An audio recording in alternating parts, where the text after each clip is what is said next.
पढ़ाई के लिए जैसे जेई वगैरह एग्ज़ाम की तैयारी की। तो तैयारी करने के बाद फिर मुंबई गए, आईटी मुंबई, एरोस्पेस इंजीनियरिंग। ऐसी चीज़ मुझे मिल जाए जो मैं करता रहूँ, बस मज़ा आता रहे, लाइफ चली जाए पूरी। ये मौत क्या होती है? तो बैठ के उस मौत को देखने लगे यार कि अच्छा ये है क्या ये। तो तो उनको ज्ञान की प्राप्ति हो गई, ब्रह्म ज्ञान की प्राप्ति तो विराट कोहली की भी हो सकती है। वो बिना अपनी चित्त की मेमोरी को यूज़ करके एक शॉट खेल के दिखा दे। यूएसए के अंदर 50% लोग मेंटल हेल्थ प्रॉब्लम्स में हैं। अब क्या हो, ऐसा बनना चाहते हो आप? ऐसा बनाना चाहते हो देश को? जॉब तो बहुत सारी अलग अलग टाइप की किया है मैंने। लाइक अभी जो लास्ट जॉब थी वो तो इसमें थी, यूआई यूएक्स के अंदर। ये ऐप्स वगैरह डिज़ाइन करना, वेबसाइट डिज़ाइन करना, इसका फ्लो वगैरह डिज़ाइन करना। यहाँ पे बेसिकली महाकुंभ के अंदर देश के सबसे बड़े बड़े साइंटिस्ट में आने चाहिए। वो इसरो के साइंटिस्ट वही बैठ के तुम डिस्कस करो ना विज्ञान को, और वो बोलो उन बाबा को कि जो तुम्हारे पास ज्ञान है तो तुम इस चीज़ का भी जवाब दो। जैसे इस सवाल पहले मुझसे कुछ पूछा था ना, कहाँ से आए हो? तो उसको बहुत सारे जवाब देता था। वो कभी बोलता था कैलाश से आया हूँ, कभी बोलता था मैं कुंड से आया हूँ, कभी बोलता था कि यहाँ से आया हूँ। बट फिर मुझे समझ में आया कि जो आप जो पूछ रहे हो उसके हिसाब से दो। ये पूछ रहे हैं कि हाँ अभी इस शरीर का जन्म कहाँ से हुआ है। तो हाँ, उसका वो तो हरियाणा में जन्म है मेरा, हरियाणा में झज्जर जो ज़िला है। तो स्कूलिंग वगैरह वहाँ से हुई। फिर उसके बाद पढ़ाई के लिए जैसे जेई वगैरह एग्ज़ाम की तैयारी की।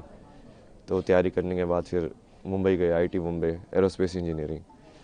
एरोस्पेस इंजीनियरिंग के बाद वही उसको ऐसे समझ में आया कि ये आधा अधूरा ही है, कि इससे तुमको क्या मिलेगा। मतलब ठीक है, पैसे तो मिल जाएंगे, बट वो क्या तुम वो वाली चीज़ पूरी लाइफ भर कर सकते हो क्या सेम?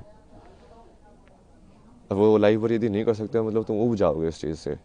तो मेरे को वैसा चाहिए था, लाइक पूरा जॉब, लाइक हाँ ऐसी चीज़ मुझे मिल जाए जो मैं करता रहूँ, बस मज़ा आता रहे, लाइफ चली जाए पूरी। और उसकी खोज में तुम निकलते गए, फिर जैसे मीनिंग ऑफ लाइफ तुम ढूंढते रहते हो, यार ये लाइफ का मतलब क्या है, मुझे क्या करना चाहिए। आगे बढ़ते जाते हो, आगे बढ़ते जाते हो। उसमें बहुत सारे ऐसे रास्ते आए, बहुत सारी चीज़ें हुई बीच बीच में, यहाँ वहाँ मोड़ आए बहुत सारे। धीरे धीरे आके फिर तुमको वही फाइनली वही तुम ऐसे ही देखते हो कि जो होना होता है वो वैसे ही होता है। तो वैसे ही हुआ, सत्य तक पहुंचा मैं जैसे भी पहुंचा। लड़खड़ा के भटक भटक के।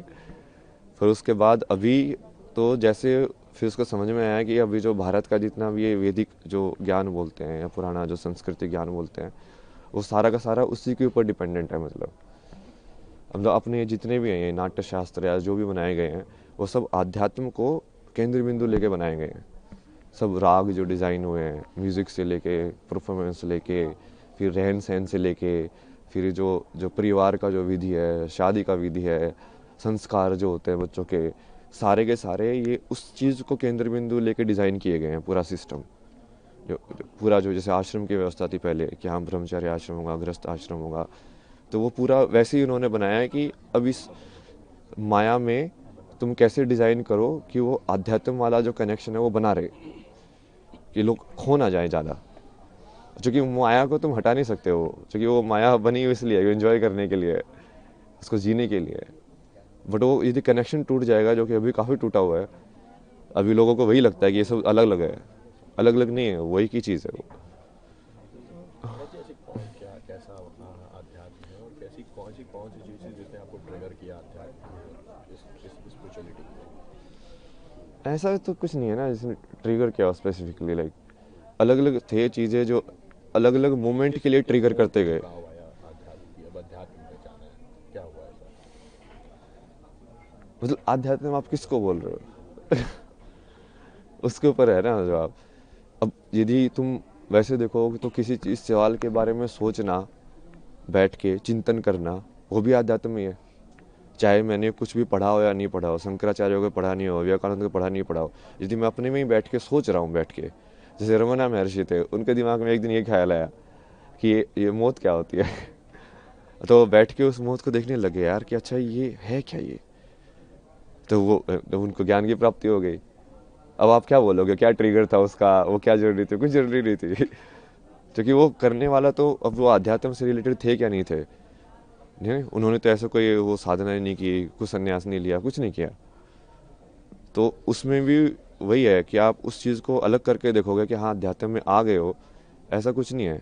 जो भी इंसान ईमानदारी से सवाल करता है, मतलब सत्यनिष्ठा के साथ, कि हाँ अब मुझे इस चीज़ को जानना ही है, चाहे वो मैथमेटिक्स हो, चाहे वो कोई फिजिसिस्ट हो, चाहे कोई कैसा भी साइंटिस्ट हो, वो बोलेगा कि नहीं नहीं मुझे इस पूरे सत्य को जानना है, तो वो वही चीज़ में पहुंचेगा फाइनली। महाराज जी, ऐसी कौन सी चीज़ है आज की पीढ़ी का जो आध्यात्म से एक अलग वो होता जा रहा है, उसको लेकर के क्या कहेंगे, क्या दृष्टिकोण है आध्यात्म का? क्या चीज़ है जो इस पीढ़ी को अध्यात्म से अलग कर रही है? और दृष्टिकोण क्या होना चाहिए? दृष्टिकोण तो यही होना चाहिए कि ये सब उसी के ऊपर ही बेस है, कि जो बेस है वो आध्यात्म ही है। जो जिस चीज़ को तुम, जहाँ पे हम जी रहे हैं उस ज़िंदगी में, यदि तुम्हारे पास यही सवाल नहीं आया कि मृत्यु के बाद क्या होना है मेरा, और ये मैं जन्म से पहले क्या था, मैं कुछ था कि नहीं था, तो इस सवाल के बारे में तो सोचोगे ना। बुद्ध को यही तो सवाल आए दो चार, लाइक ये बूढ़ा क्यों होता है, ये इंसान मरने के बाद क्या होता है, ये मृत्यु क्या होती है। अब आप सोच के देखो मृत्यु क्या होती है। अब आप सोचोगे, चिंतन करोगे, आपको समझ में आएगा यार इसका जवाब कहाँ मिलेगा। फिर आप ढूंढोगे कि अच्छा तू दे सकता है इसका जवाब, तू दे सकता है इसका जवाब।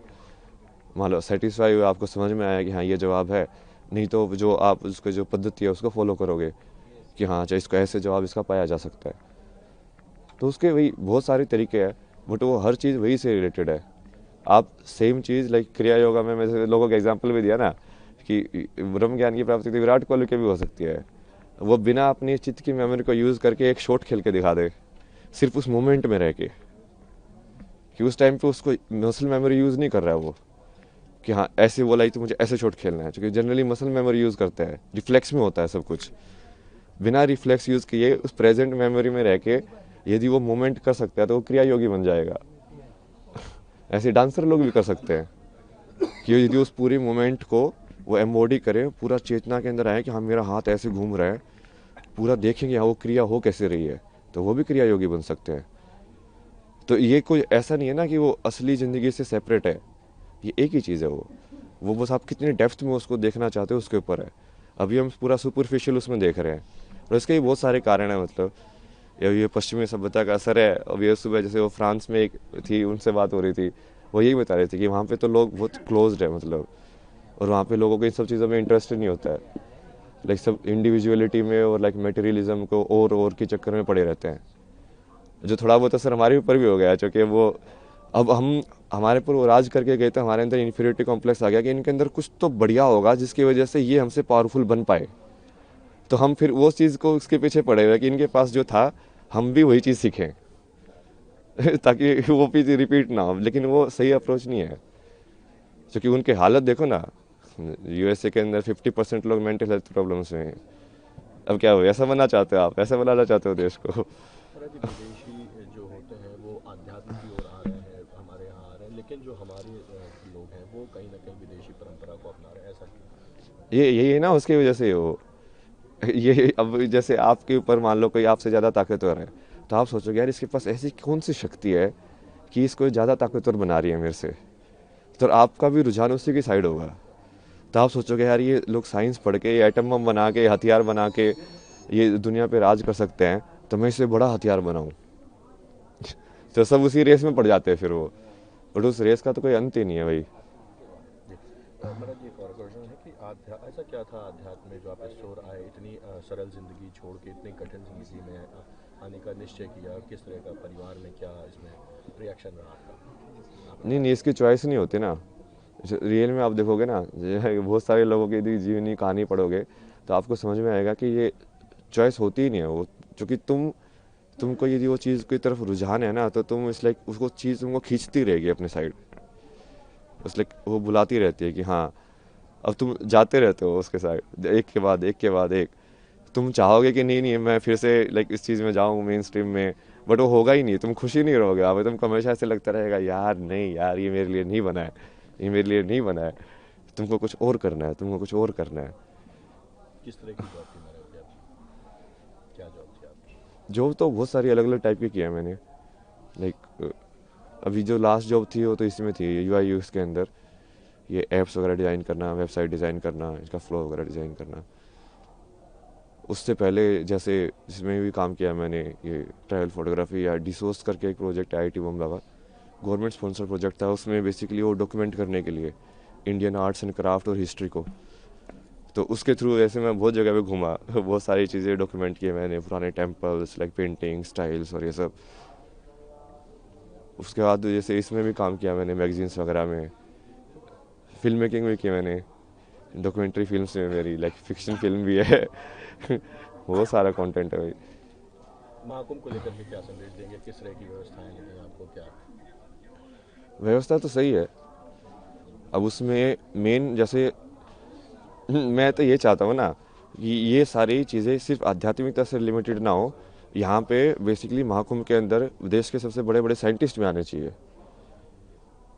वो इसरो के साइंटिस्ट वही बैठ के तुम डिस्कस करो ना विज्ञान को, और वो बोलो उन बाबा को कि तुम्हारे पास ज्ञान है तो तुम इस चीज़ का भी जवाब दो। तो वो जब चीज़ें मिलेंगी तभी होगा एक साथ वो, कि वो तभी वो समझ में आएगा कि हाँ ये चीज़ें तो जुड़ी हुई हैं।